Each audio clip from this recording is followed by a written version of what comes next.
Assalamualaikum warahmatullahi wabarakatuh. Kembali lagi di channel Prayoga Muhammad. Gimana kabar kalian semua? Semoga baik-baik saja ya dan dilancarkan segala rezekinya. Edisi netizen berbicara. Kita akan lihat ya komentar dari para netizen. Begitupun dengan permintaan maaf Pak Jokowi, dan ini dikomentari lagi, dan juga berbagai macam manuver dari Pak Jokowi yang akan dikomentari oleh para netizen. Tapi ini ada juga nih yang mencoba ngedit keluarga Pak Jokowi nih ya, ngeri-ngeri sedap ini. Coba kita lihat saja videonya. Jokowi minta maaf atas salah dan khilaf selama ini. Alamak. Iya, tapi jabarkan dulu salahnya apa, minta maaf atas kesalahan apa. Misalnya minta maaf atas pembiaran terhadap korupsi yang ugal-ugalan, pembiaran terhadap kesewenang-wenangan penegakan hukum, kesewenang-wenangan pemerintah dalam pengelolaan negara, lalu jelaskan kesewenang-wenangannya seperti apa. Misalnya perusakan alam, eksploitasi tanpa mempertimbangkan AMDAL, pembagian bansos ugal-ugalan yang tidak sesuai dengan data Kemensos, dan seterusnya. Kalau gak dijabarkan begitu, kita mau memaafkan atas apa? Apa yang mau kita maafkan? Banyak banget ya ternyata ya. Kita lanjut lagi. Karena saat ini gue lagi ada di rumah sakit, jadi nggak boleh terlalu keras-keras ngomongnya. Karena itu saya ingin mengucapkan sepatah dua patah kata. Karena Pak Jokowi udah minta maaf, saya juga mau minta maaf untuk semua saudara-saudara sebangsa dan setanah air. Waktu saya dukung beliau, saya selalu dikata-katain. Waktu udah nggak dukung, saya juga tetap dikata-katain. Berarti yang salah itu saya, bukan Pak Jokowi. Karena saya baru tahu, ternyata ada rumus yang harus dipatuhi kalau mau ngedukung Pak Jokowi. Nomor 1, Pak Jokowi itu nggak pernah salah dan nggak mungkin salah. Nomor 2, kalaupun ada yang salah, balik lagi ke poin nomor 1 tadi. Karena itu, pada kesempatan kali ini, saya ingin meminta maaf yang sebesar-besarnya kepada seluruh rakyat Indonesia dan mohon dimaafkan. Jadi, tolong dicabut itu permintaan maafnya ya Pak. Saya tidak rela Bapak sampai harus pura-pura meminta maaf demi untuk mendapatkan simpati publik Pak. Bapak tidak pernah salah Pak. Yang salah itu saya. Oke, demikian video permintaan maaf saya. Sekian dan terima gaji. Makasih. Menjelang akhir jabatan Pak Jokowi ini, bahkan nanti setelah Pak Jokowi tidak lagi menjabat, itu pasti banyak pejabat atau petinggi negara yang paham atau tahu, bahkan terlibat langsung dengan kasusnya Pak Jokowi atau kasus bisnis Pak Jokowi dan keluarganya, pasti mulai bongkar-bongkaran. Tentu terlihat ada kegelisahan dari keluarga Pak Jokowi karena dinastinya mulai dipersoalkan. Jadi sekali lagi berlaku prinsip bahwa begitu genggaman kekuasaan makin melemah, maka orang makin berani untuk membongkar skandal atau kasus-kasus yang selama ini berupaya untuk diselundupkan seolah-olah itu tidak layak untuk diberitakan. Padahal sebetulnya dari sejak Ubaidillah, aktivis mahasiswa yang kemudian jadi dosen di UNJ, mulai mempersoalkan money laundering atau korupsi dari kalangan istana atau dinasti Pak Jokowi. Semua orang menunggu sebetulnya ujungnya apa upaya untuk membuka skandal-skandal ini. Jadi kita ingin supaya Pak Prabowo nanti tidak terbebani justru oleh hal-hal yang sifatnya skandalus tapi ditutupi demi ketertiban politik. Yang lebih penting adalah memastikan bahwa ketertiban politik itu berbahaya kalau justru dia melanggar etika publik. Itu hak rakyat untuk mengetahui skandal-skandal itu. Wah, ini jelas seru nih kalau nanti beliau lengser ya 2 bulan lagi ya. Karena ini di akhir jabatannya pun sudah mulai banyak yang membongkar skandal-skandalnya. Apalagi nanti ketika lengser ya, wah seru ini. Seru banget. Makanya ikutin terus videonya. Oke, kita lanjut. Inilah bahasa tubuh tukang ngibul yang sebenarnya.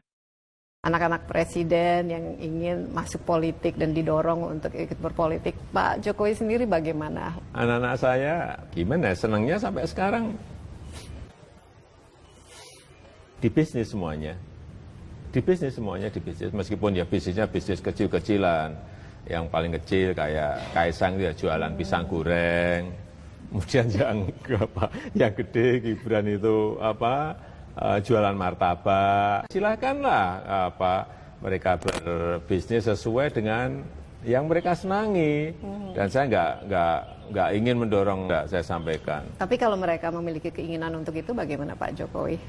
Saya sampaikan enggak. Biarlah anak-anak saya jualan pisang goreng, jualan martabak. Tenang saja, Pak. Saya sudah ada di sini. Mohon dukungannya. Iya, Saya senang mulai. Program-program sudah membawa Indonesia ke kebun binatang. Tugas kita sekarang, binatangnya kita gemukkan, melanjutkan dan menyempurnakan, memperluas kebun binatangnya. Bagus sekali. Ini yang ngedit kurang ajar banget nih. Nah teman-teman semua, dari video ini kita bisa melihat ya, makanya banyak netizen yang protes dengan dua anaknya yang akhirnya nyemplung ke politik. Karena memang sejatinya sebetulnya ya kan, dari awal itu Pak Jokowi belum mempersiapkan anaknya untuk masuk ke dunia politik. Tapi secara tiba-tiba langsung tuh, wah mantap sekali. Makanya banyak rakyat yang mengatakan kalau Gibran dan Kaisang itu bukan anak dari Pak Jokowi, beliau pasti tidak akan punya kesempatan untuk maju. Kita lanjut videonya. 3 warisan beban ekonomi Jokowi. Yang pertama, warisan hutang sebesar 8.400 triliun rupiah. Bahkan di tahun 2024 ini, Indonesia harus membayar bunga hutang sebesar 500 triliun rupiah. Padahal di awal masa jabatannya, utang Indonesia itu masih di angka 2.600 triliun. Selama menjabat, Jokowi menambah utang 5.800 triliun rupiah. Gokil, jago banget Pak Jokowi utang. Yang kedua, nilai tukar rupiah menurun. Pada awal masa jabatannya, Oktober 2014, nilai tukar rupiah saat itu masih 12.000 rupiah. Di akhir masa jabatannya hari ini, nilai tukar rupiah udah mencapai 16.200 rupiah per dolar Amerika. Jadi, selama Jokowi jadi presiden, nilai tukar rupiah udah terdepresiasi sebesar 4.000 poin. Dan yang ketiga, terjadi deindustrialisasi. Banyak pabrik-pabrik pada pindah ke luar negeri. Ini terjadi gara-gara haluan geopolitik Indonesia berubah. Dari awalnya dekat dengan Amerika, jadi dekat dengan Tiongkok. Dan juga banyak pabrik lokal yang tutup gara-gara banyak banget barang impor dari Tiongkok. Itu dia 3 warisan beban ekonomi dari Jokowi. Menurut teman-teman, ada lagi nggak warisan beban ekonomi Jokowi lainnya? Tulis di kolom komentar. Kalau iya, Dewan Pertimbangan Agung itu akan dihidupkan kembali. Dan kalau iya, Presiden Joko Widodo akan menduduki lembaga tersebut dan mengambil kewenangan Dewan Pertimbangan Agung, maka selamat datang di Jokowi 3 periode dan selamat datang di Neo Orba. Dewan Pertimbangan Agung adalah merupakan salah satu lembaga yang hidup di era Orde Baru, yang kemudian lembaga ini dimatikan di tahun 2003 karena dirasa lumayan menciptakan abuse of power seiring juga dengan mandulnya daripada kewenangan DPA itu sendiri. Tapi saat ini muncul kembali revisi untuk menghidupkan Dewan Pertimbangan Agung lewat revisi Undang-Undang Dewan Pertimbangan Presiden.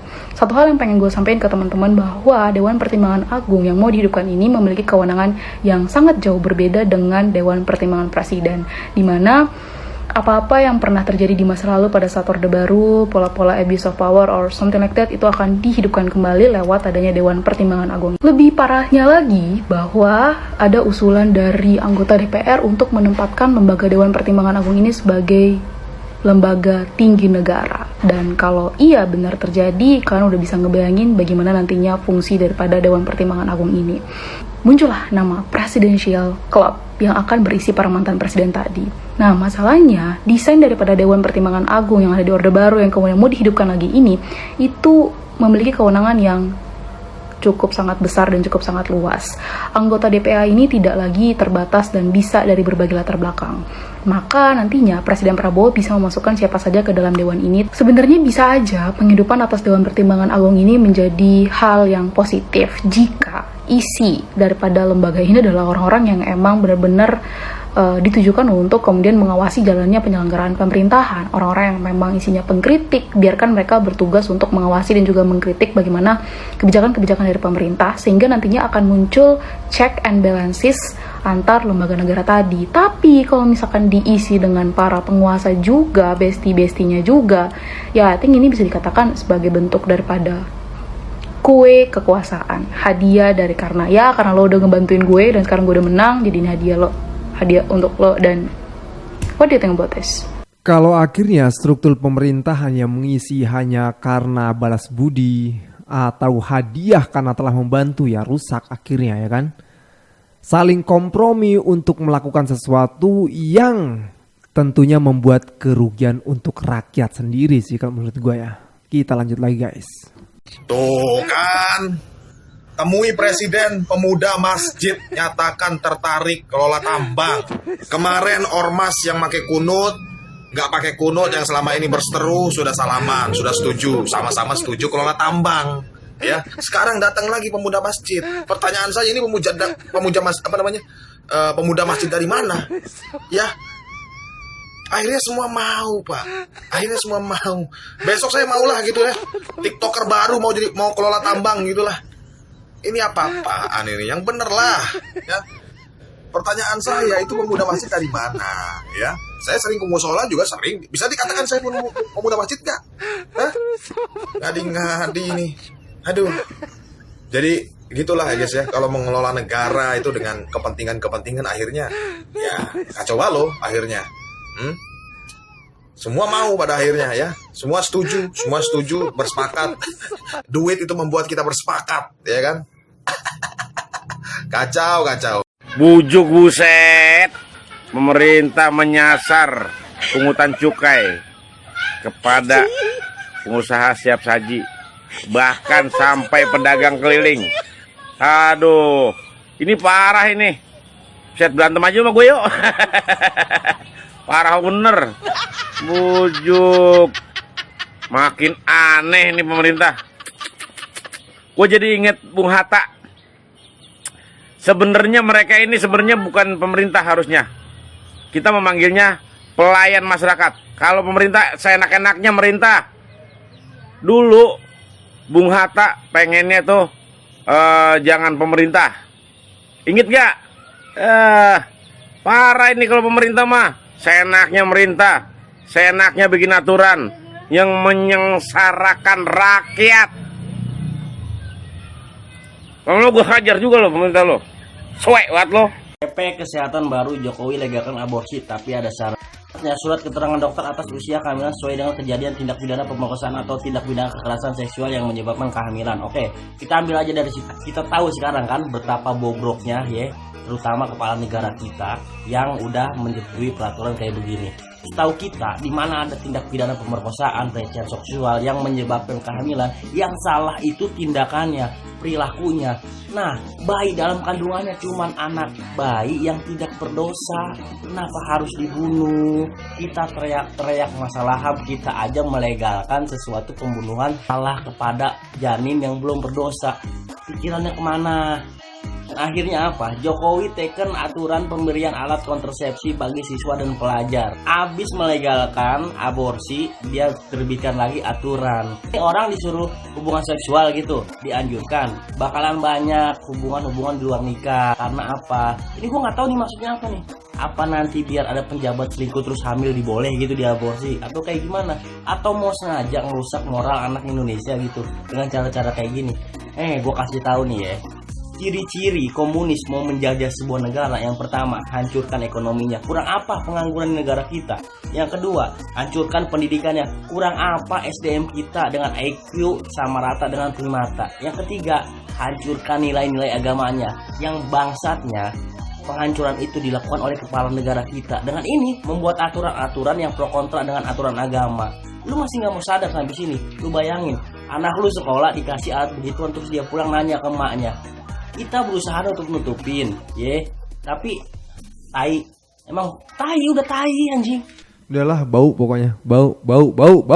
Oke guys, gua rasa cukup ya. Jangan lupa untuk berikan komentar di bawah ini. Jangan lupa juga untuk like, subscribe channel ini. Sekian dari gua Prayoga Muhammad. Wassalamualaikum warahmatullahi wabarakatuh.